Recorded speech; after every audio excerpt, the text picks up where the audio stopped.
Hello. आज जो kingdom Monera पे चर्चा हम लोगों की होगी वो जेनेटिक रिकॉम्बिनेशन पे होने जा रही है। अभी तक हम लोगों ने जो मुद्दे देखे थे उसमें प्रोकैरियोटिक सेल पे डिस्कशन आपने पूरा किया है, और आज जो जेनेटिक रिकॉम्बिनेशन पे चर्चा हम लोग करेंगे, टैक्सोनॉमी के दृष्टिकोण से इस हिस्से का कोई बहुत ज़्यादा महत्व नहीं है, लेकिन जेनेटिक्स और बायोटेक्नोलॉजी में इन मुद्दों का एक्सटेंसिवली यूज़ होने जा रहा है। तो भले ही आपके सिलेबस में एज सच कहीं प्रिस्क्राइब नहीं है, लेकिन इस चीज़ को पूरी इंटेंसिटी और अच्छे फोकस से आपको तैयार करना होगा। मैंने कहा कि ये ऐसा मुद्दा है which is extensively used in molecular genetics and biotechnology. इन दोनों जगहों पे इस एस्पेक्ट का, जो कि जेनेटिक रिकॉम्बिनेशन जिसे हम लोग कह रहे हैं, इस एस्पेक्ट का एक्सटेंसिव यूज़ उन दोनों यूनिट्स में आपको दिखाई पड़ेगा। Though as such this particular topic has not been described in your curriculum. जो आपकी सिलेबस एज सच है उसमें इसकी कोई चर्चा अलग से नहीं है, लेकिन इसके बावजूद भी इसको एडिक्वेट कवरेज हम लोग देंगे। और ये आपके लिए भी ज़रूरी होगा कि मॉलिक्यूलर जेनेटिक्स या बायोटेक्नोलॉजी में इन चीज़ों का जो एक्सटेंसिव यूज़ होने जा रहा है उसको प्रॉपर तरीके से समझने के लिए ज़रूरी होगा कि इस चीज़ को यहीं पे आप बिल्कुल स्पष्ट तरीके से दिमाग में बिठा लें। तो आज का डिस्कशन यही है कि जेनेटिक रिकॉम्बिनेशन बैक्टीरिया में कैसे होगा। तो there are 3 phenomena genetic recombination के लिए। एक को हम लोग ट्रांसफॉर्मेशन कहेंगे, दूसरे को कंजुगेशन और तीसरे को ट्रांसडक्शन कहने जा रहे हैं।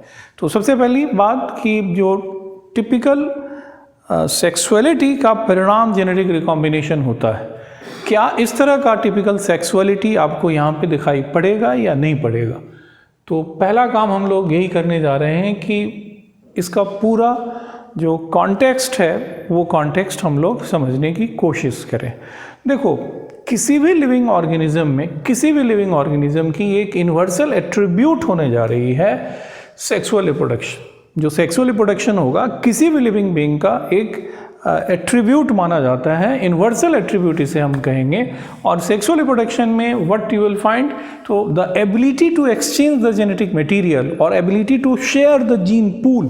जीन पूल का मतलब होगा कलेक्शन ऑफ द जीन्स, जो किसी पार्टिकुलर स्पीसीज का या पॉपुलेशन का जो सम टोटल होगा जीन्स का, उसको शेयर करना, या फिर उसी को कहें कि exchange of genes, ability to exchange genes. इसको हम लोग कहते हैं कि ये क्या है, इसी को कहेंगे कि ये सेक्सुअल रिप्रोडक्शन होने जा रहा है। And it will B universal attribute of all living beings. जो भी लिविंग बीइंग होंगे उनमें ये बात निश्चित तौर पे आपको दिखाई पड़ेगी। अब रही बात कि जो ये ability to share the gene pool, ये जो है इसी को हम लोग मतलब नॉर्मली सेक्सुअल रिप्रोडक्शन के रूप में जानते हैं। इसी चीज़ को, इसी क्षमता को, इसी एबिलिटी को हम लोग कहते हैं कि ये क्या है, we refer this particular ability to exchange genes as sexual reproduction. और जो यूकैरियोटिक सेल्स होंगे, या जो सेल नहीं कहें, यूकैरियोटिक जो ऑर्गेनिज्म होंगे, उन यूकैरियोटिक ऑर्गेनिज्म में this sexual reproduction is going to involve. ये इन्वॉल्व करने जा रहा है किसको, तो it will be involving meiosis and syngamy. देखो, सीनगेमी का क्या मतलब होता है, तो सीनगेमी को फर्टिलाइजेशन भी आप कहिए, और उसका मतलब होगा कि दो सेक्स सेल्स को फ्यूज करना। Fusion of 2 sex cells would be known as syngamy और fertilisation, and this sex cells are known as gametes. इन सेक्स सेल्स को हम लोग कहेंगे कि ये क्या है, गैमेट्स होने जा रहे हैं। तो ये जो गैमेट्स जो होंगे, जिनके फ्यूज़न की बात हम लोग कर रहे हैं, सामान्यतः, usually, not in every case, हर केस में नहीं, सामान्यतः देखिएगा कि गैमेट फॉर्मेशन में मियोसिस होगा। मियोसिस में take place in other stage of the life cycle, ये अलग जगह भी हो सकता है, लेकिन सामान्यतः meiosis would take place during gamete formation. I underline it, usually. मैंने नहीं कहा कि in every case gamete formation would be involving meiosis. मैं फिर रिपीट कर रहा हूँ, हर केस में गैमेट बनने के लिए मियोसिस की ज़रूरत नहीं है। लाइफ साइकिल में, सेक्सुअली रिप्रोड्यूसिंग ऑर्गेनिज्म के लाइफ साइकिल में गैमेट बनाने के लिए मियोसिस हो सकता है, या फिर जाइगोट में भी मियोसिस हो सकता है। That will depend on the type of the life cycle. मेरा पॉइंट अभी सिंपल तरीके से हम लोग अपनी बात को सिंपल तरीके से कहने की कोशिश हम लोग करें, विदाउट मेकिंग इट कॉम्प्लेक्स, कि सामान्यतः गैमेट बनते वक्त मियोसिस होगी। और ये जो मियोसिस होगा, उस मियोसिस की वजह से जो सेक्स सेल्स बनेंगे उनमें सिंगल सेट ऑफ क्रोमोसोम होगा, यानी वो सेल्स हैप्लॉइड सेल्स होने जा रहे हैं। और इस तरह के दो हैप्लॉइड सेल्स जो होंगे वो फ्यूज़ करेंगे, और उन्हीं हैप्लॉइड सेल के फ्यूज़न को हम लोग नाम देंगे कि ये क्या है, we refer that phenomenon as syngamy और फर्टिलाइजेशन। और से ये जो गैमेट बना, गैमेट बनते वक्त जो रिडक्शनल डिवीजन हुआ, उस रिडक्शनल डिवीजन को हम लोग मियोटिक सेल डिवीजन का नाम देंगे। तो two phenomena would be there in sexual reproduction, one is meiosis and other is syngamy. अब इन दोनों गैमेट्स के फ्यूजन की वजह से क्या होगा, तो गैमेट के फ्यूजन की वजह से आप पाइएगा कि गैमेट जब फ्यूज करेंगे तो उनके फ्यूजन की वजह से there will be formation of zygote. और चूंकि zygote is being formed due to fusion of two gametes, that's why zygote would be diploid one. इसके पास दो सेट ऑफ क्रोमोसोम्स होंगे, इसलिए यह डिप्लॉयड होगा। और डीएनए कंटेंट, किसी भी हैप्लॉइड सेल के डीएनए कंटेंट को सी वैल्यू बोलते हैं। तो ऑब्वियस है कि जाइगोट का जो सी वैल्यू होगा, डीएनए कंटेंट जो होगा, वो डिप्लॉयड के डीएनए कंटेंट यानी 2C के बराबर होने जा रहा है। एक और ख़ास बात होगी कि ये जो गैमेट्स होंगे, बायोलॉजिकल स्पीसीज कंसेप्ट इस बात को एम्फेटिकली बताता है कि gametes would always be contributed by individuals of the same species. वो एक ही स्पीसीज के इंडिविजुअल्स के द्वारा ये गैमेट कंट्रीब्यूट किए जाएंगे, तभी उनके बीच में फ्यूज़न होगा। अगर ऐसा नहीं है तो फिर ये गैमेट फ्यूज़ नहीं करने जा रहे हैं। तो जो दूसरा मुद्दा होगा वो ये हुआ कि भाई जो जाइगोट बनेगा, जाइगोट बनने के लिए जिन गैमेट्स का हम लोग इस्तेमाल करने जा रहे हैं, this gametes will be contributed by individuals of the same species. और जाइगोट जो बनेगा that will be diploid having two sets of chromosome and at the same time DNA content of the structure would be 2C। C value, मैंने कहा कि सी value जो होगा वो represent करने जा रहा है DNA content of haploid cell. Haploid cell के डीएनए कंटेंट को आप सी वैल्यू कहेंगे, तो नेचुरली डिप्लॉयड सेल में 2C कंटेंट डीएनए का होगा। और चूंकि डिप्लॉयड है, इसका मतलब होगा कि one gamete would be providing one set of chromosome. इसका मतलब होगा एक कंप्लीट, जिसे हम लोग जीन का सेट कहें, कंप्लीट कॉम्प्लीमेंट ऑफ जीन्स कहा जाए, वो एक गैमेट के द्वारा और दूसरे गैमेट के द्वारा भी उसी तरह का एक सेट ऑफ जीन्स जो होगा प्रोवाइड किया जाएगा। और दोनों गैमेट का जेनेटिक कंट्रीब्यूशन जो होगा, दोनों गैमेट का जेनेटिक कंट्रीब्यूशन जो होगा दैट विल बी इक्वल। अब इसको अगर थोड़ा समराइज करें जो अभी हमने कहा, तो एक सिंपल तरीके से एक सिंपल फ्लो डायग्राम आप बना सकते हैं। आप मान लीजिए कि ये कोई दो इंडिविजुअल हैं, दो मेल और फीमेल आप ले लीजिए। जैसे एक हमने ले लिया मेल ऑर्गेनिज्म, यहाँ पे हम ले लें, और दूसरा फीमेल ले लें, और इन दोनों को हम लोग मान लें कि ये 2N डिप्लॉयड, एंड इन दोनों के बारे में हम लोग कहें कि they belong to same species. Obvious है कि इनको एक ही स्पीसीज से ताल्लुक़ रखना चाहिए, ये सेम स्पीसीज से इनको ताल्लुक़ रखना चाहिए। इंडिविजुअल ऑफ सेम स्पीसीज, इनको कहेंगे कि इंडिविजुअल्स हैं ये ऑफ द सेम स्पीसीज, एक ही स्पीसीज के इंडिविजुअल इनको होना चाहिए।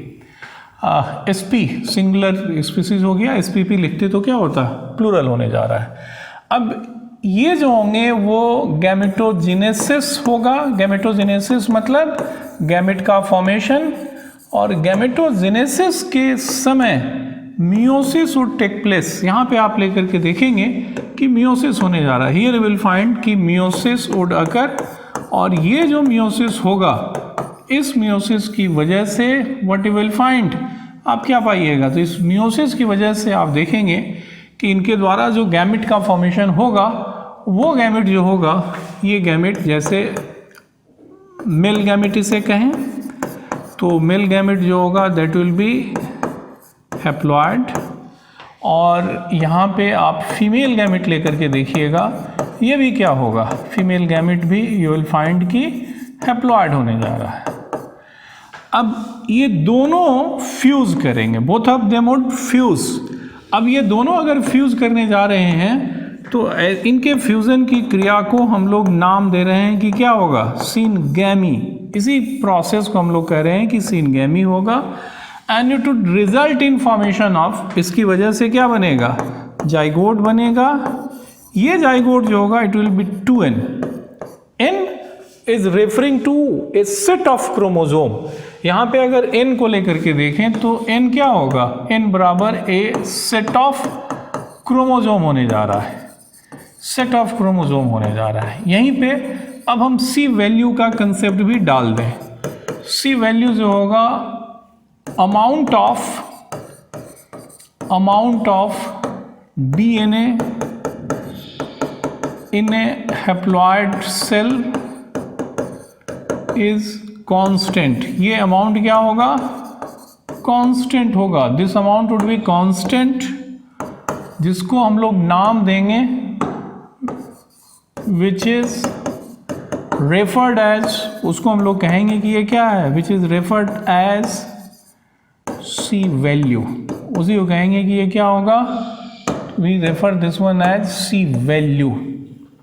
तो यहाँ पे आप लेकर के देखिएगा कि ये C वैल्यू की बात अगर करें तो इसे हम लिखेंगे कि ये 2C है, इसे भी लिखेंगे कि ये 2C है।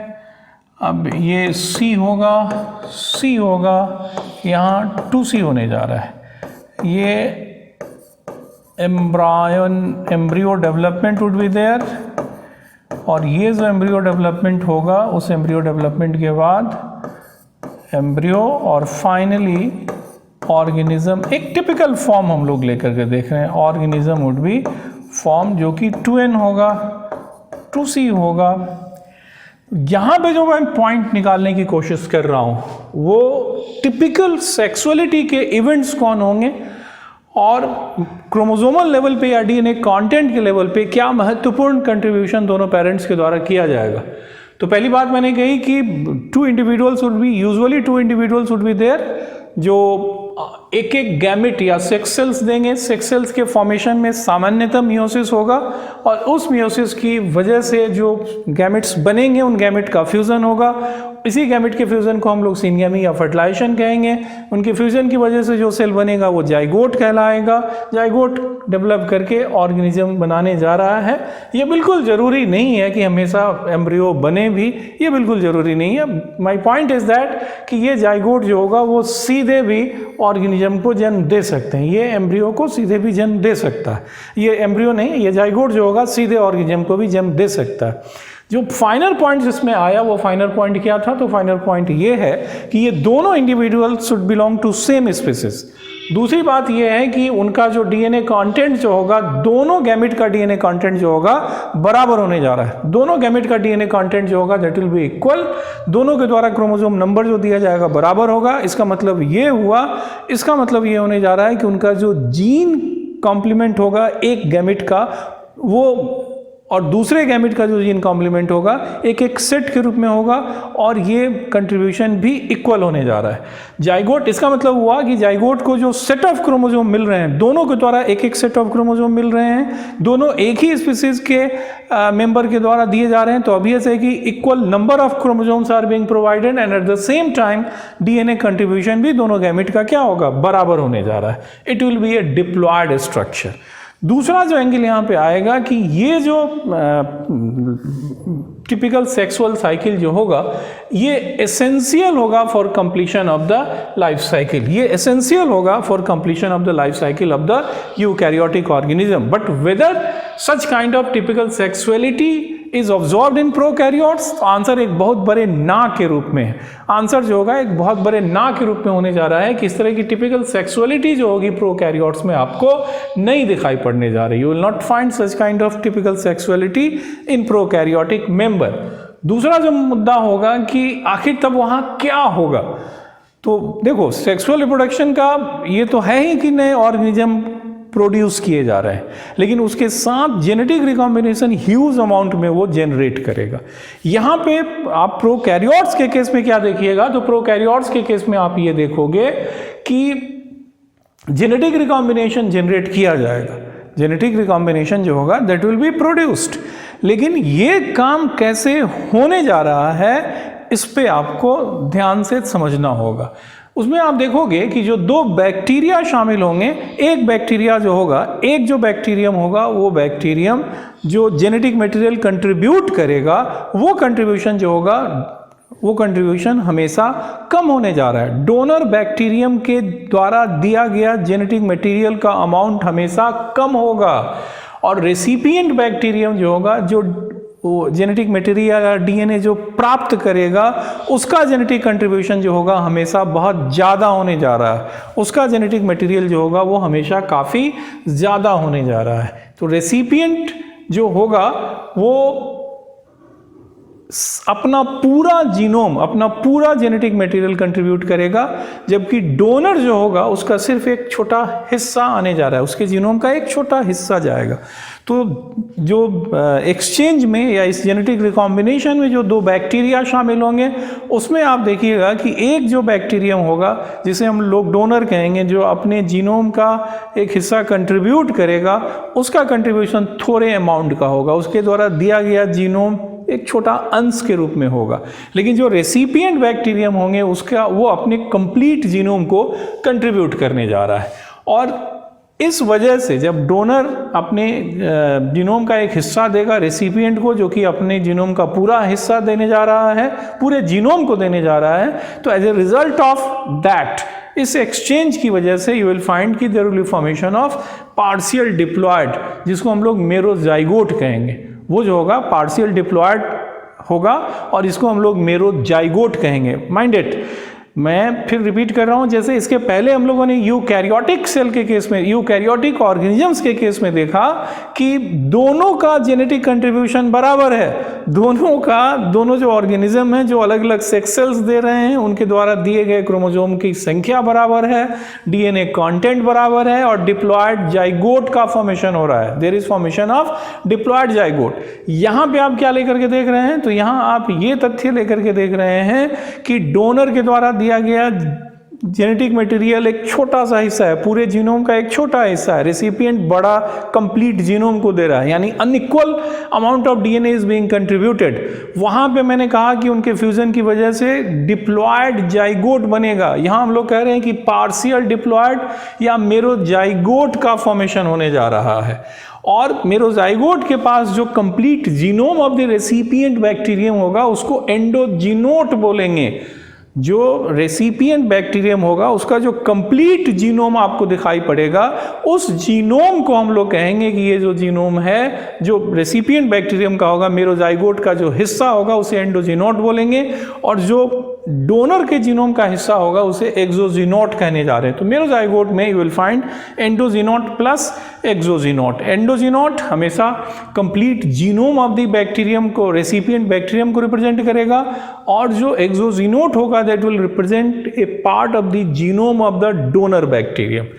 अब इसके बाद लेकर के देखिएगा कि जो यूकैरियोट्स होंगे उनमें सेक्सुअल रिप्रोडक्शन ऑब्लिगेटरी फेनोमेनन होगा for life cycle. Life cycle के लिए वो एसेंशियल फेनोमेनन है, लेकिन you will not find such kind of exchange being obligatory in prokaryotes. Prokaryote के लिए इस तरह का जो जीन एक्सचेंज होगा वो कभी भी ऑब्लिगेटरी नहीं होने जा रहा है। इस तरह का जो एक्सचेंज होगा वो कभी भी ऑब्लिगेटरी नहीं होंगे in case of prokaryotes. Got the point? कई महत्वपूर्ण बिंदु आए, थर्ड टाइम मैं फिर रिवाइज कर दूं आपको। मैंने कहा कि मोनेरा के केस में या बैक्टीरिया के केस में डोनर बैक्टीरियम या जो दो पार्टनर्स इस तरह के जीन एक्सचेंज में इन्वॉल्व होने जा रहे हैं, उसमें डोनर के द्वारा अपने जीनोम का एक छोटा हिस्सा दिया जाएगा, जबकि रेसिपिएंट बैक्टीरियम अपने पूरे जीनोम को देगा। यूकैरियोट में दोनों पार्टनर के द्वारा बराबर अमाउंट में डीएनए कंटेंट या दिया जाएगा, क्रोमोसोम नंबर बराबर अमाउंट में दिए जाएंगे। एक बात। दूसरी क्या बात हमने कही कि यूकैरियोट में दोनों गैमेट्स या सेक्स सेल्स के फ्यूजन की वजह से डिप्लॉयड जाइगोट बनेगा। प्रोकैरियोट में मैं कह रहा हूं कि जो डोनर बैक्टीरियम का जेनेटिक कंट्रीब्यूशन होगा थोड़े अमाउंट का, माने एक छोटा हिस्सा होगा जीनोम का, एक्सोजीनोट बोलेंगे।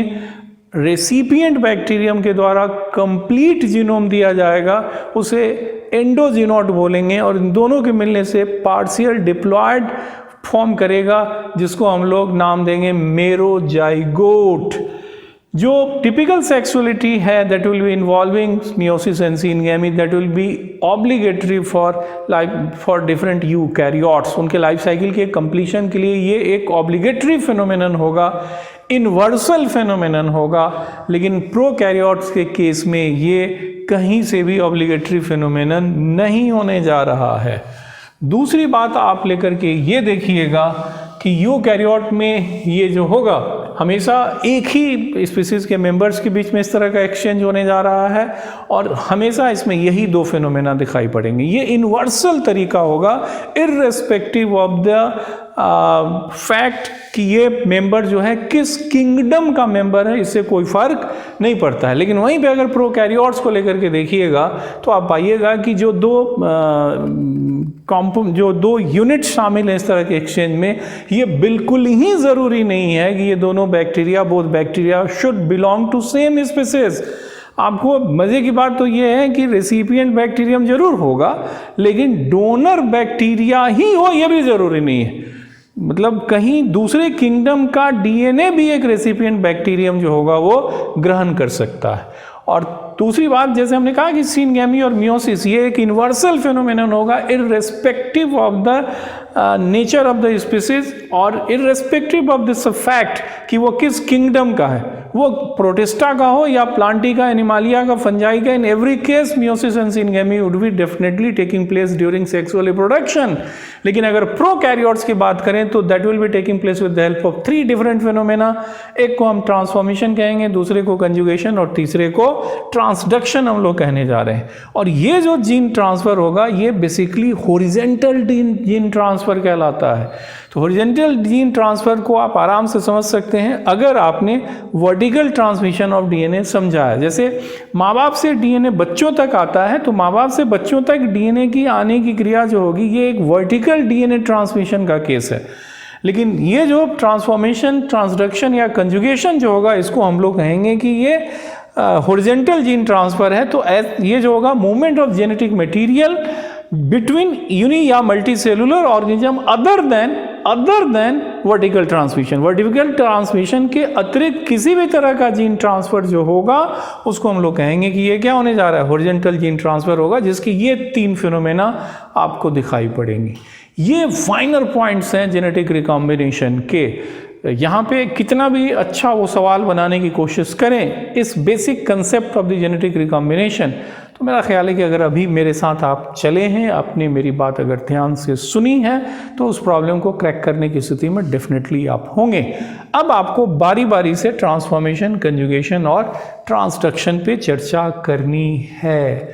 ट्रांसफॉर्मेशन देखिएगा कि ये जो एक्सपेरिमेंट है दैट्स रियली वेरी इंपॉर्टेंट, क्योंकि ट्रांसफॉर्मेशन के जरिए ही एस्टेब्लिश हुआ था कि जो डीएनए होगा वो एक जेनेटिक मटेरियल होगा। मतलब डीएनए एज जेनेटिक मटेरियल को एस्टेब्लिश करने के लिए ट्रांसफॉर्मेशन का जो एक्सपेरिमेंट था that played very crucial role. Transformation को खोजने का श्रेय, इसका थोड़ा इतिहास भी आपको याद रखना होगा, ट्रांसफॉर्मेशन को खोजने का श्रेय जाएगा ग्रिफिथ को। एक्सपेरिमेंट आप जेनेटिक्स में देखिएगा। लेकिन ट्रांसफॉर्मिंग एजेंट को मॉलिक्यूलर लेवल पे ये ट्रांसफॉर्मिंग एजेंट कौन है इस बात को पहचानने का श्रेय जाएगा एवेरी मैक्लिओड और मैकार्टिक। अगेन आई सेट कि जो एक्सपेरिमेंट होगा उसको आप जेनेटिक्स में पढ़ेंगे।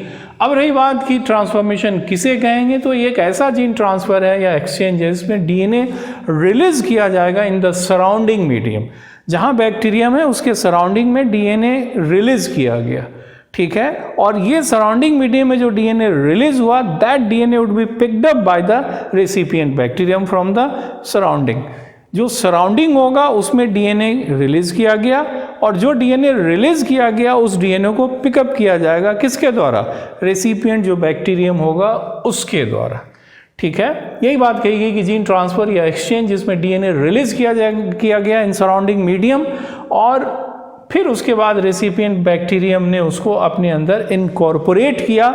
इसी क्रिया को हम लोग कहेंगे कि ये क्या है, ट्रांसफॉर्मेशन होने जा रहा है। अब ट्रांसफॉर्मेशन को थोड़ा सा आपको मैं डायग्रामेटिकली बता दूं, हालांकि इसमें बहुत ज़्यादा फाइनल पॉइंट्स हैं, मॉलिक्यूलर लेवल पे इससे बहुत सारी क्रियाएं हैं, लेकिन मैंने पहले भी आपसे कहा है, फिर मैं रिपीट करूं कि बायो में इस तथ्य का बड़ा महत्व है कि रुका कहाँ जाए, क्योंकि जो लोग माइक्रोबायोलॉजी में स्पेशलाइजेशन करेंगे वो उसके सारे मॉलिक्यूलर एस्पेक्ट्स को डिस्कस करेंगे, लेकिन आप 11th और 12th के लेवल पे हैं, नेचुरली मॉलिक्यूलर इवेंट्स को आप डिस्कस नहीं करने जा रहे हैं हम लोग, वो आपके करिकुलम के बियॉन्ड होने जा रहा है, ठीक है। तो लेकिन आपको ओवरऑल फिनोमेनन के बारे में जानकारी होनी चाहिए कि व्हाट एक्चुअली हैपन्स, क्या वहाँ पे होने जा रहा है, क्या होता है, इसकी जानकारी निश्चित तौर पे आपको होनी चाहिए। सबसे पहली बात आप देखिएगा कि सराउंडिंग मीडियम में कोई डीएनए आप ले लीजिए कि सराउंडिंग मीडियम में डीएनए जो है वो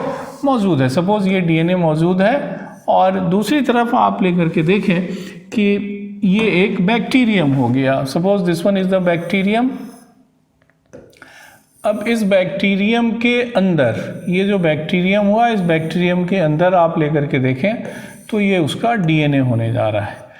अब ये हो गया ट्रांसफॉर्मिंग डीएनए, या इसको आप कह सकते हैं कि फॉरेन डीएनए, बाहर का डीएनए हो गया। ये बैक्टीरियम हो गया और बैक्टीरियम हो गया, and this is actually genophore. ये हो गया जेनोफोर। अब क्या होगा कि the cell would become competent. ये कॉम्पिटेंट होगा। कॉम्पिटेंट का मतलब होगा कि डीएनए रिसेप्टर प्रोटीन को सक्रिय कर देना। जो ये रेसिपिएंट बैक्टीरियम होगा उसके पास डीएनए रिसेप्टर प्रोटीन होगा, उसको अगर सक्रिय कर दिया जाए, इफ दैट इज एक्टिवेटेड, तो ये बाहर के डीएनए को ले सकता है। लेकिन उसके पहले भी कुछ घटनाक्रम होगा। देयर आर केसेस, ऐसे केसेस हैं जहां पे आप देखिएगा कि डीएनए के एक स्ट्रैंड को नष्ट कर दिया जाएगा, single strand would be there. और दूसरा केस ये भी होगा कि दोनों के दोनों मतलब डीएनए डबल स्ट्रैंडेड फॉर्म में भी अंदर आ सकता है। तो यदि सिंगल स्ट्रैंडेड फॉर्म की बात करें तो ये जो केस होगा, अगर हम लोग लेकर के देखें तो दो स्थिति होने जा रही है। एक स्थिति आप लेकर के देखिएगा कि डीएनए जो होगा उसको मैं लिख दे रहा हूँ कि इन स्ट्रेप्टोकोकस में आप पाइएगा कि one strand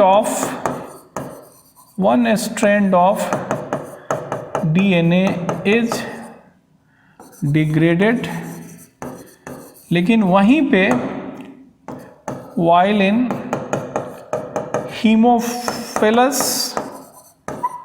hemophilus में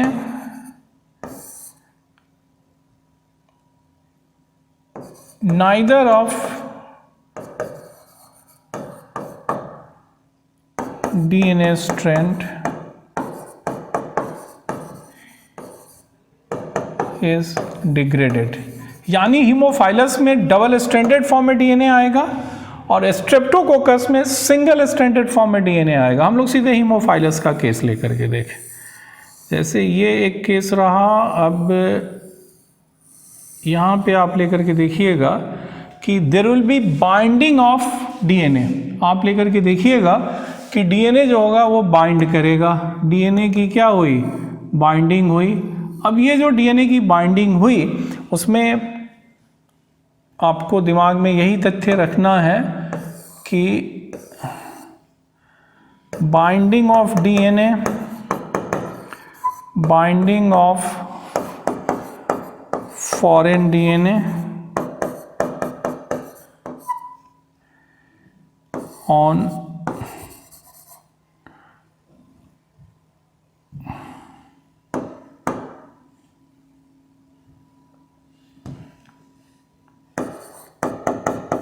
with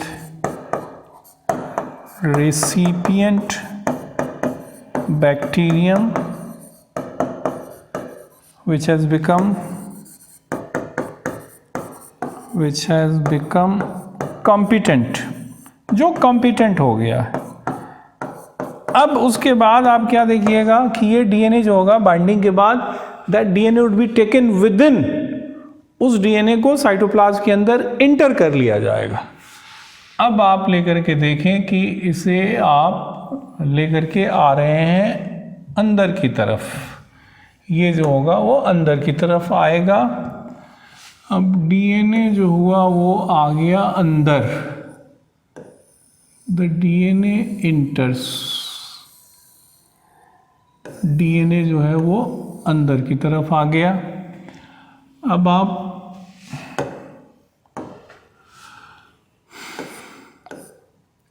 इसे आप यहाँ पे एक स्टेटमेंट जोड़ सकते हैं कि entry of foreign DNA, foreign DNA का एंट्री हो गया। अब आप क्या देखिएगा, तो अब आप देखेंगे कि ये पेयर करेगा, पेयरिंग विथ होमोलोगस सेगमेंट, ये पेयर करेगा, ये यहाँ आ गया और ये यहाँ पेयर करने जा रहा है, और pairing with, pairing of foreign DNA, foreign DNA with, pairing of foreign DNA with homologous segment, homologous segment of जेनोफोर of the recipient bacterium,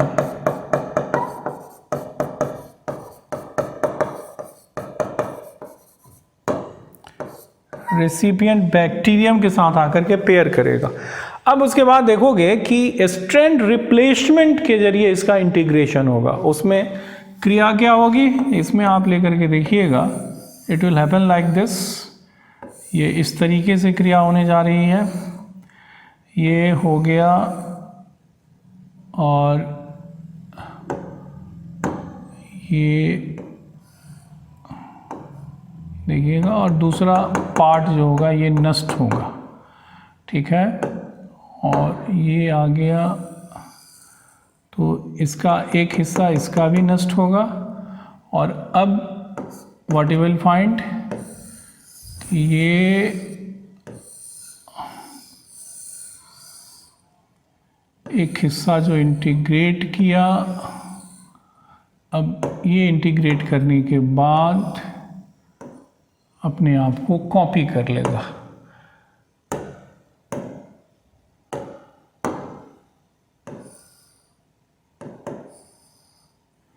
ये हुआ। मैं फिर रिपीट कर दूं कि पहली बात ये होगी कि जो रेसिपिएंट बैक्टीरियम होगा that will become competent. Competent होने में कई चेंजेस होंगे मॉलिक्यूलर लेवल पे, but the most important change would be activation of DNA recipient protein. Protein वहाँ होगा उसके मेम्ब्रेन में और वो एक्टिव होगा, और अगर एक्टिव हो गया तो उस रेसिपिएंट बैक्टीरियम को हम लोग कहेंगे कि that has become competent. Competent bacterium he surrounding medium के डीएनए को लेगा। अब देर आर बैक्टीरिया जहाँ पे डबल स्ट्रैंडेड फॉर्म में डीएनए अंदर आएगा, देर आर बैक्टीरिया जहाँ पे सिंगल स्ट्रैंडेड फॉर्म में आएगा। सिंगल स्ट्रैंडेड फॉर्म में अगर आ रहा है इसका मतलब होगा कि बैक्टीरियम के एक जो डीएनए का एक स्ट्रैंड होगा उसको नष्ट किया जाएगा, और अगर डबल स्ट्रैंडेड फॉर्म में आ रहा है तो इस तरह का कोई नष्ट करने वाली बात नहीं होगी।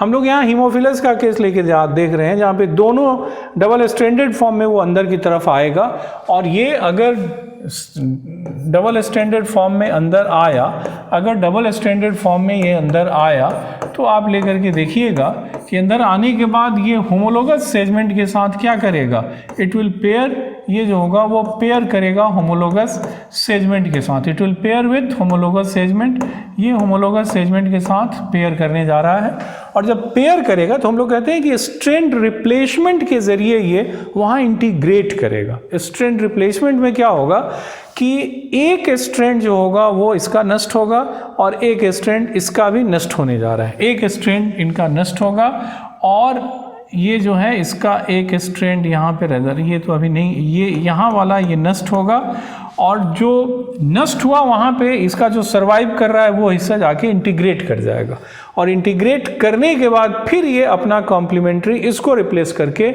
बना लेगा। एक डायग्राम और भी एक स्टेप यहाँ बढ़ाया जा सकता है, लेकिन अब इतना आप बात समझ सकते हैं कि एक जेनोफोर का एक स्ट्रैंड नष्ट हुआ, इसका भी एक स्ट्रैंड नष्ट हुआ, फिर ये सिंगल स्ट्रैंडेड फॉर्म में यहाँ इंटीग्रेट होगा, और इंटीग्रेट होने के बाद मैं ऐसा कर रहा हूँ कि इसको मैं बढ़ा ही दे रहा हूँ, एक डायग्राम में इसका बढ़ा दे रहा हूँ, आप इसको लेकर के देखें तो it will be like this, ये इस तरीके का दिखेगा, it will look like this, ये ऐसा दिखने जा रहा है।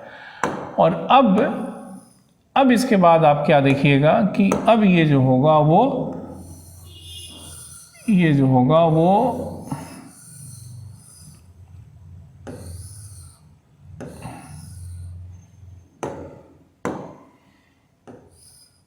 जो इंटीग्रेटेड पार्ट है वो अपना कॉम्प्लीमेंट्री एक्सटेंट बना लेगा, तब इसे हम कहेंगे कि ये क्या है, तब इसे कहेंगे कि ये ट्रांसफॉर्म कर गया।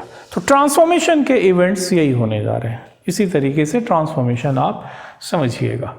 दूसरी बात कंजुगेशन। तो देखो कंजुगेशन को डिस्कवर करने का श्रेय लीडरबर्ग और टाटम को जाता है, और इसको हम लोग कहेंगे कि ऐसा जीन ट्रांसफर है जिसमें एक बैक्टीरियम जेनेटिक मटेरियल को दूसरे बैक्टीरियम तक ट्रांसफर करेगा थ्रू कंजुगेशन ट्यूब। अब देखो इन दोनों के कंजुगेशन और ट्रांसफॉर्मेशन दोनों में एक डीएनएज की बड़ी भूमिका थी। ये देखा गया कि कुछ ऐसा जीन ट्रांसफर है जहाँ डीएनएज असर डालता है। डीएनएज मतलब वो एंजाइम जो कि डीएनए को क्या करेगा, नष्ट करेगा। अगर मैं अभी शब्द अगर इस्तेमाल कर रहा हूँ, ये बात यहाँ लिखी हुई नहीं है, मैंने अगर शब्द इस्तेमाल किया डीएनएज तो इसका मतलब है कि I am referring to an enzyme. मैं एक एंजाइम को रेफर कर रहा हूँ, और ये एंजाइम डीएनएज अगर है तो मैं कह रहा हूँ द एंजाइम विच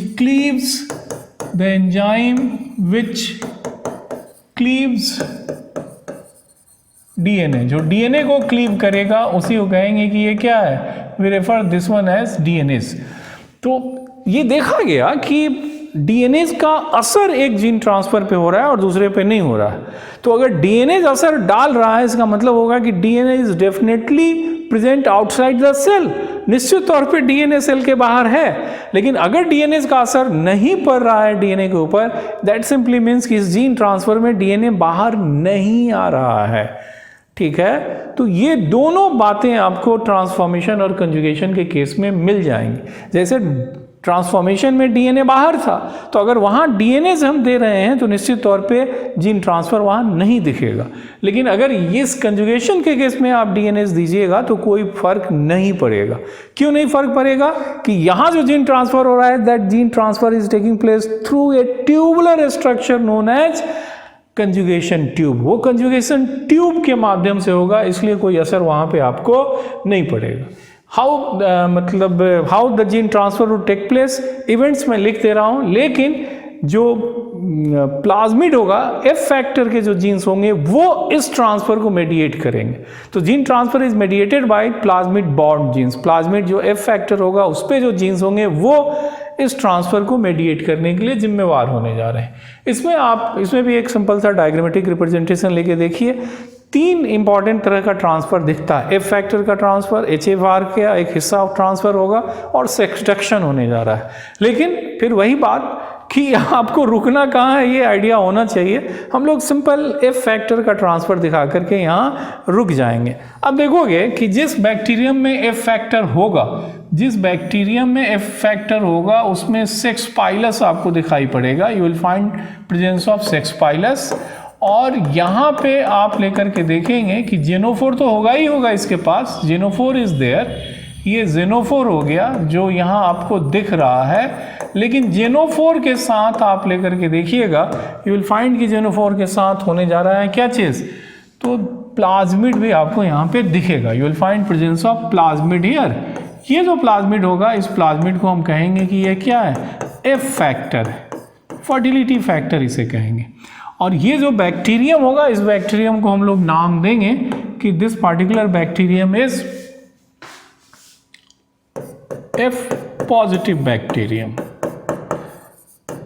और दूसरा जो होगा, इस बैक्टीरियम को हम लोग कहने जा रहे हैं कि ये जो होगा वो एफ नेगेटिव बैक्टीरियम होगा।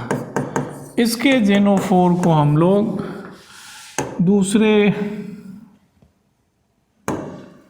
कलर से, इसके जेनोफोर को हम लोग दिखा दें। ये रहा।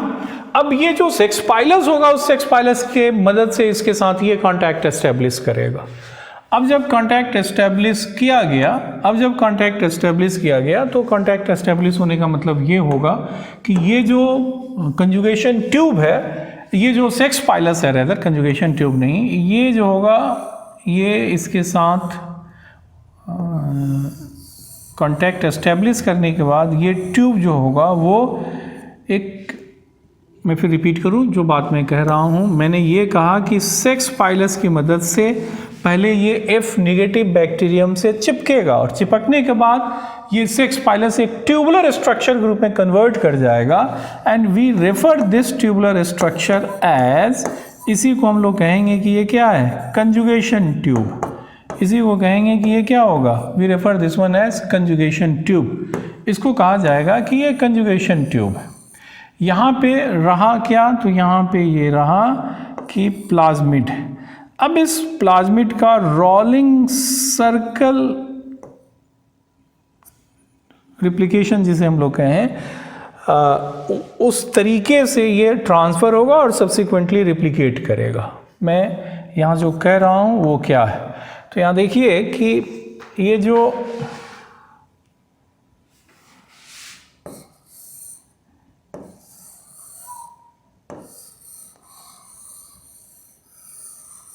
कंजुगेशन ट्यूब के माध्यम से यू विल फाइंड कि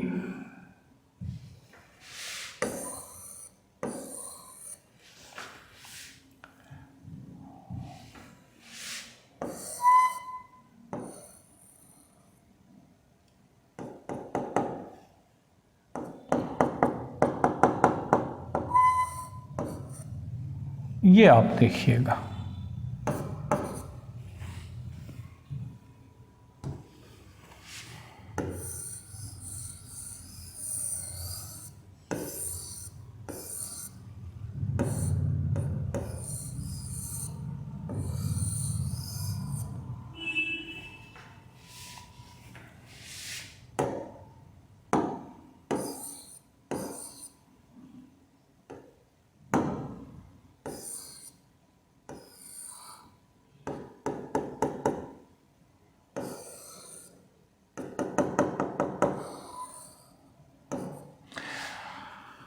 रेदर इसको कंप्लीट ही बना देते हैं कि ये कंप्लीट हो गया, इसको भी मैं बना दूं कि ये कंप्लीट हो गया। Now both of them would be known as F positive bacterium. Just 2 minute में ये बात ख़त्म हो जाएगी। ये देखो कि अगर F फैक्टर है किसी बैक्टीरियम में तो उसको F पॉजिटिव बैक्टीरियम कहेंगे, जिसमें नहीं F नेगेटिव बैक्टीरियम होगा। F positive bacterium would establish contact with the help of sex pilus with F negative bacterium, और ये sex pilus के साथ जैसे ही संपर्क स्थापित करेगा फिर ये जो sex pilus होगा एक ट्यूबुलर स्ट्रक्चर बना देगा जिसको कंजुगेशन ट्यूब कहेंगे। और कंजुगेशन ट्यूब के बाद व्हाट यू विल फाइंड, आप क्या देखिएगा, तो आप ये देखिएगा कि कंजुगेशन ट्यूब के माध्यम से जो ये F फैक्टर है उसका एक DNA का स्ट्रैंड जो होगा that will begin to pass through, वो पास करना शुरू करेगा, it will begin to pass through the conjugation tube. वो कंजुगेशन ट्यूब के जरिए F नेगेटिव बैक्टीरियम में मूव करेगा, F नेगेटिव बैक्टीरियम में मूव करेगा। और जब ये यहाँ पहुँचेगा, ये जब यहाँ पहुँच गया तो पहुँचने के बाद व्हाट यू विल फाइंड कि पहुँचने के बाद ये फिर हिस्सा एक स्ट्रैंड पहुंच गया, एक स्ट्रैंड इसके पास बचा हुआ है, तो जो स्ट्रैंड बचा हुआ है वो अपना कम्प्लीमेंट्री बना लेगा और एक जो स्ट्रैंड यहाँ गया वो फिर अपना नया कम्प्लीमेंट्री स्ट्रैंड बना करके यहाँ पे फिर एक नया F प्लाज्मिड बना देगा, यहाँ पे भी एक नया F प्लाज्मिड हो गया। अब ये दोनों के दोनों बैक्टीरियम F पॉजिटिव बैक्टीरियम हो गए। एक और मुद्दा आता है इसमें, उसमें आप लेकर के देखिएगा, एक मुद्दा और आएगा और वो ये होगा कि अगर F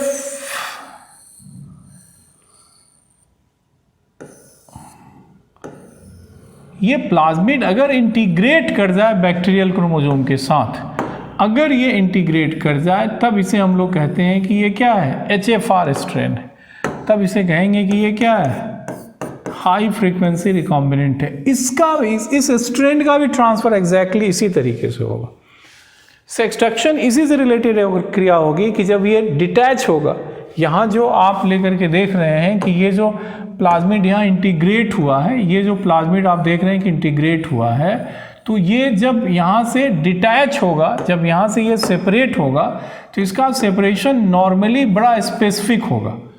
लेकिन समटाइम्स ऐसा हो सकता है कि ये जिस पॉइंट पे इंटीग्रेट हुआ था वहां से कोई जीन लेकर के अलग हटे, तो वहां से अगर कोई जीन लेकर के ये हटेगा तो उस जीन का अगर ट्रांसफर होगा तो वो सेक्स रिडक्शन के नाम से जाना जाएगा। ये क्रिया आपको दिखाई पड़ेगी, ये जो क्रिया होगी वो दिखने जा रही है। अब यहाँ से आप शिफ्ट करेंगे जिस मुद्दे पे, वो ट्रांसडक्शन होगा। लेकिन ट्रांसडक्शन पे आने के पहले फिर एक बार जल्दी से आपको मैं कंजुगेशन बता दूं। कंजुगेशन में आप देख रहे हैं कि डोनर और रेसिपिएंट बैक्टीरियम के बीच में जीन का ट्रांसफर थ्रू कंजुगेशन ट्यूब हो रहा है। लिडरबर्ग और टाटम ने इसको खोजा। इस पूरी बात को इस सिंपल से एक डायग्राम की मदद से आसानी से आप समझ सकते हैं। अब यहाँ से जो मुद्दा आएगा वो मुद्दा होने जा रहा है ट्रांसडक्शन का। It was reported by Zinder and Lederberg, Zinder और लिडरबर्ग ने इसको रिपोर्ट किया। और इस ट्रांसडक्शन के केस में आप लेकर के देखिएगा कि डोनर बैक्टीरियम से रेसिपिएंट बैक्टीरियम तक जीन का जो ट्रांसफर होगा, डोनर बैक्टीरियम से रेसिपिएंट बैक्टीरियम तक जो जीन का ट्रांसफर होगा, that will B mediated bye bacteriophage. Bacteriophage का मतलब होता है the virus which infects the virus which infects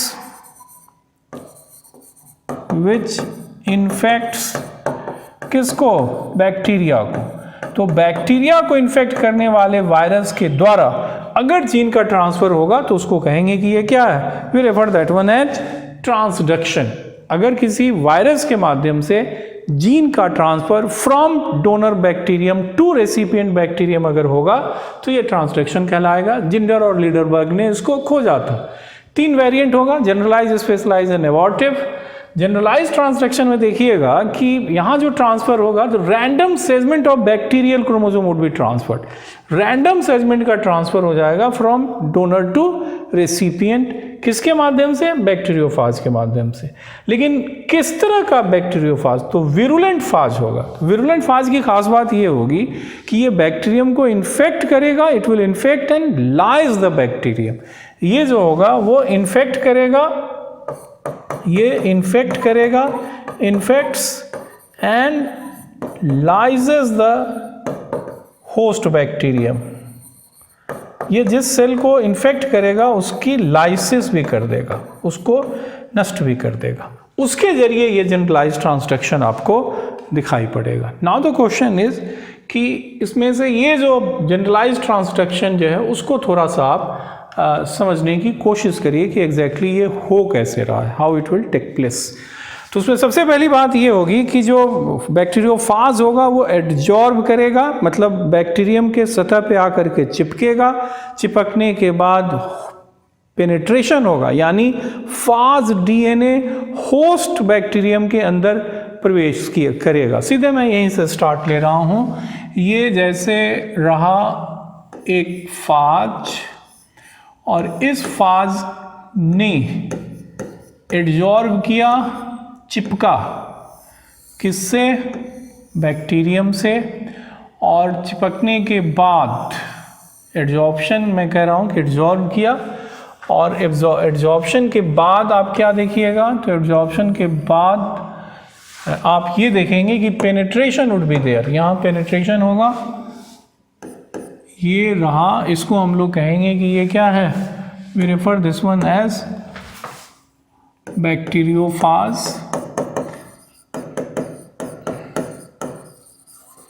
ये हो गया बैक्टीरियम, ये हो गया जेनोफोर। इस क्रिया को कहेंगे adsorption. We refer this phenomenon as adsorption. Adsorption के बाद penetration would be there. Penetration का मतलब होगा कि ये जेनेटिक मटेरियल जो होगा वो वायरस का जेनेटिक मटेरियल अंदर प्रवेश करेगा। वायरस का जेनेटिक मटेरियल अंदर प्रवेश करेगा। इसका जेनेटिक मटेरियल अंदर आ गया। अब ये जेनेटिक मटेरियल जो अंदर आ गया, ये क्रिया हो गई कौन सी? तो we refer the phenomenon as, हम लोग फेनोमेनन को कहने जा रहे हैं कि ये क्या होगा? पेनेट्रेशन होगा। अब पेनेट्रेशन के बाद क्या देखिएगा? तो सिंथेसिस ऑफ अर्ली प्रोटीन।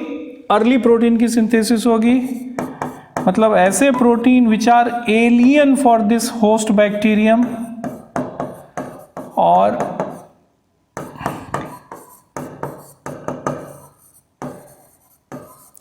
उन प्रोटीन की मदद से डिग्रेडेशन हो जाएगा, degradation of host DNA, host DNA का डिग्रेडेशन हो जाएगा। अब यहीं पे पॉइंट आपको समझना है कि ऐसा नहीं है कि सारा का सारा बैक्टीरियोफाज जो इन्फेक्ट करेगा वो ट्रांसडक्शन कर देगा, क्योंकि कुछ ऐसे फाजेज होंगे जो इस डीएनए को न्यूक्लियोटाइड लेवल में तोड़ देंगे तो कोई बैक्टीरियल जीन नहीं मिलेगा, कुछ ऐसे होंगे जो बिल्कुल ही नहीं तोड़ेंगे। वैसे फाज में ये बात आपको दिखाई पड़ेगी, जैसे ई कोलाई फाज P1, ये जो होगा, जैसे ई कोलाई फाज P1 की बात करें तो वो जो होगा वो ई कोलाई फाज P1, ये जो होगा ये इसके फ्रेगमेंट को जो तोड़ेगा उसमें बैक्टीरियल जीन्स आपको दिखाई पड़ेंगे। तो ऐसा नहीं होगा कि कोई भी वायरस जो होगा इन्फेक्ट करेगा and that will be straight way causing transduction, वो नहीं होने जा रहा है, क्योंकि मैंने कहा ना ये कुछ फाज ऐसे होंगे जो जेनोफोर को न्यूक्लियोटाइड लेवल पे तोड़ देंगे, तो यदि न्यूक्लियोटाइड बन गया तो बैक्टीरियल जीन रहा ही नहीं, तो फिर ट्रांसफर किसका। कुछ ऐसे होंगे जो तोड़ेंगे ही नहीं, कुछ ऐसे होंगे जो इतने बड़े तोड़ेंगे जिसका वायरस के अंदर, फाज के अंदर, उसके हेड के अंदर वो आएगा ही नहीं। कुछ वायरसेस इतने स्पेसिफिक होंगे कि वो फॉरेन डीएनए को अपने अंदर, हेड के अंदर अपने इनकॉर्पोरेट ही नहीं होने देंगे। तो लिमिटेड नंबर ऑफ फाज होंगे जो इस तरह का ट्रांसडक्शन कॉज करेंगे। अर्ली प्रोटीन का मतलब होगा वैसे protein which are alien to for this particular bacterium. और दूसरी तरफ मैं लेकर के ये बात कहूँ कि ये जो अर्ली प्रोटीन बनेंगे वो इसको तोड़ेंगे। हम लोग उस फाज की बात करेंगे जो इसको खंड खंड करेगा, जहाँ बैक्टीरियल जीन्स आपको दिखाई पड़ेंगे। जब डीएनए अंदर आ जाता है तो इसे हम लोग घोस्ट बोलते हैं, we refer that one as ghost. उसे कहेंगे कि ये क्या होगा, घोस्ट होगा। तो अब अगले स्टेज में आप इसको खंडित कर दीजिए, और खंडित करने के बाद इसको खंडित कर दीजिए, और खंडित करने के बाद आप लेकर के देखिएगा कि लगे हाथ अब क्या होगा। अब लगे हाथ आप देखेंगे कि synthesis of late protein, synthesis of late proteins plus viral components बनना शुरू करेंगे। यानी अब स्थिति क्या होगी, तो अब स्थिति होने जा रही है ऐसे।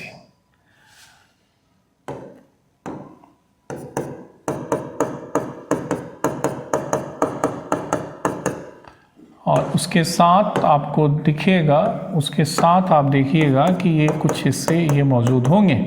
साथ ही आप वायरल हेड देखिएगा कि वायरल हेड होगा, n नंबर कर देते हैं, ये टेल हो गया, n नंबर कर देते हैं, ये टेल, और ये टेल फाइबर्स हो गए, n नंबर कर देते हैं, टेल प्लेट हो गया, n नंबर कर देते हैं। ये अलग अलग कंपोनेंट बने।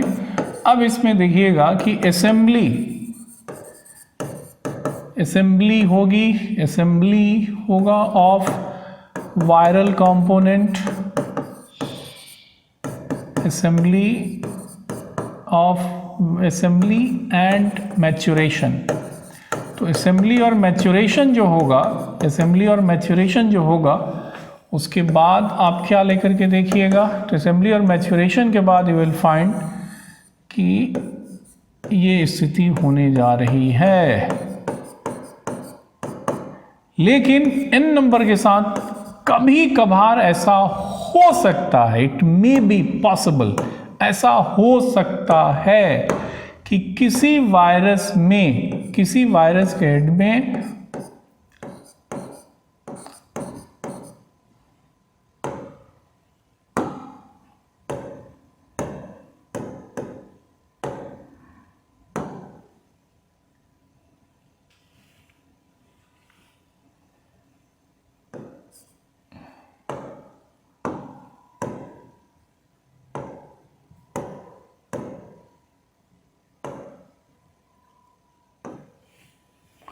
यहाँ नॉर्मल वायरल डीएनए रहेगा, किसी में ओकेजनली बैक्टीरियल जीन्स हो सकते हैं, यहाँ पे बैक्टीरियल जीन आ सकता है, यहाँ पे आ सकते हैं। इसी को हम लोग कहेंगे कि ये क्या है, इसी को कहेंगे कि ये ट्रांसड्यूसिंग फाज है। अब लाइसिस होगी, लाइसिस के बाद ये सारा कुछ रिलीज हो जाएगा। हम लोगों को इससे लेना देना नहीं है, हम लोगों को इससे तो लेना देना है, इनसे लेना देना हम लोगों को नहीं है, इससे हम लोगों को लेना देना नहीं है। ये नॉर्मल फाज है, इससे लेना देना नहीं है। ये जो होगा इसको हम लोग कहेंगे कि ये ट्रांसड्यूसिंग फाज है। We refer this one as transducing phage. ये जो होगा वो ट्रांसड्यूसिंग फाज होगा। अब ये इसी तरीके से इन्फेक्ट करेगा, और जब इन्फेक्ट करेगा तो इसका ट्रांसफ़र होने जा रहा है, it will be transferred that way. अब अगर ये ट्रांसफ़र हुआ तो इस ट्रांसफ़र के बाद, जैसे इसको लेकर के एक स्टेप में बता दूं कि ये अगर ट्रांसफ़र हुआ तो फिर वही बात, ये एड्जॉर्ब करेगा और एड्जॉर्प्शन के बाद it is going to adsorb, और एड्जॉर्प्शन के बाद आप लेकर के देखिएगा, जैसे ये यहाँ आ गया और ये जो है वो बैक्टीरियल जीन है। अब ये यहाँ जो आया पेनिट्रेट करेगा, पेनिट्रेट करने के बाद इसका डीएनए अंदर आ गया और ये डीएनए यहाँ पे इंटीग्रेट करेगा। अब ये डीएनए यहाँ अगर इंटीग्रेट कर गया, ये डीएनए अगर इंटीग्रेट कर गया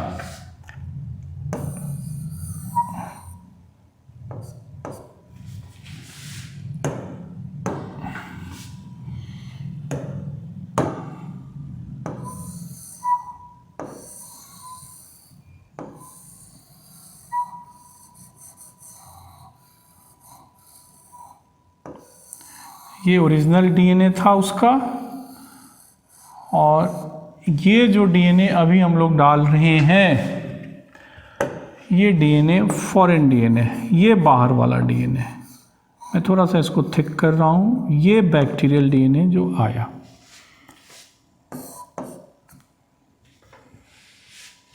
तो ये यहाँ इंटीग्रेट किया। ये क्या था? ये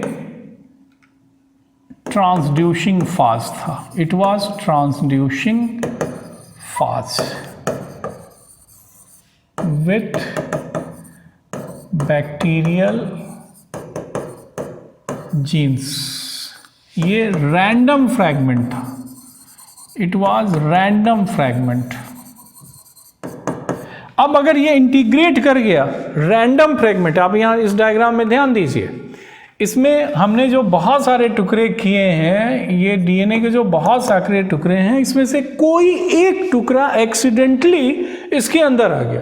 इट जस्ट हैपेंड, कोई टुकड़ा रह सकता है। तो random segment has been incorporated in the transducing phage. Random कोई सेगमेंट आ गया, और ये रैंडम सेगमेंट अगर आकर के यहाँ पे, अगर ये रैंडम सेगमेंट आकर के इंटीग्रेट करेगा तो ये जनरलाइज कहलाएगा। ये स्पेशलाइज नहीं है, ये स्पेसिफिक नहीं है कि which particular combination of gene या sequence of gene has been incorporated here. कोई बहुत सारे टुकड़े बने, कोई टुकड़ा फाज के द्वारा लाया गया और वहाँ इंटीग्रेट कर गया। अगर ये इंटीग्रेट नहीं करेगा तो यही नष्ट हो जाएगा, तब इसे एबॉर्टिव ट्रांसडक्शन कहेंगे। Then that will be known as abortive transduction. एक और केस होता है जिसे स्पेशलाइज्ड ट्रांसडक्शन आप कहते हैं। तो स्पेशलाइज्ड ट्रांसडक्शन में आप क्या पाते हैं? तो स्पेशलाइज्ड ट्रांसडक्शन में आप पाइएगा, अगर आप बात करें, if you talk about specialised transduction, तो स्पेशलाइज्ड ट्रांसडक्शन में आप लेकर के देखेंगे कि ये फाज अगर है तो ये फाज जो होगा, ये जो फाज होगा, ये फाज सपोज यहाँ पे इसका ये डीएनए था और इसका डीएनए जो था वो ये था, ये आया और ये सपोज यहाँ इंटीग्रेट कर गया। तो जो पॉइंट ऑफ इंटीग्रेशन होगा, वो पॉइंट ऑफ इंटीग्रेशन इसका जो होगा वो हमेशा स्पेसिफिक होगा, विशेष जगह पे होगा। ये स्पेसिफिक साइट पे होने जा रहा है। इसको हम मान लें कि ये यहाँ से हट गया, नष्ट हो गया। अब ये जो स्पेसिफिक पॉइंट ऑफ इंटीग्रेट किया, तो जब ये नॉर्मली हटेगा तो हटते वक्त ये बिल्कुल ज़रूरी नहीं है कि बैक्टीरियल जीन लेकर जाए। प्रायः ये हटेगा तो जैसे जुड़ना स्पेसिफिक होगा, हटना भी स्पेसिफिक होगा, and it will B living without having any bacterial gene. But sometimes error में हैपन, कभी कभार गलती हो सकती है। अगर गलती हुई तो यहाँ से इस पार्टिकुलर साइड से, मान लीजिए कि यहाँ x है और यहाँ y है, तो मे बी कि x या y जीन लेकर के ये अलग हो, और x या y जीन लेकर के अलग हुआ और फिर उसने किसी बैक्टीरियम को इन्फेक्ट किया तो स्पेसिफिकली x या y जीन का ये ट्रांसफर करेगा, और तब इसे कहेंगे कि स्पेशलाइज्ड ट्रांसक्रिप्शन है।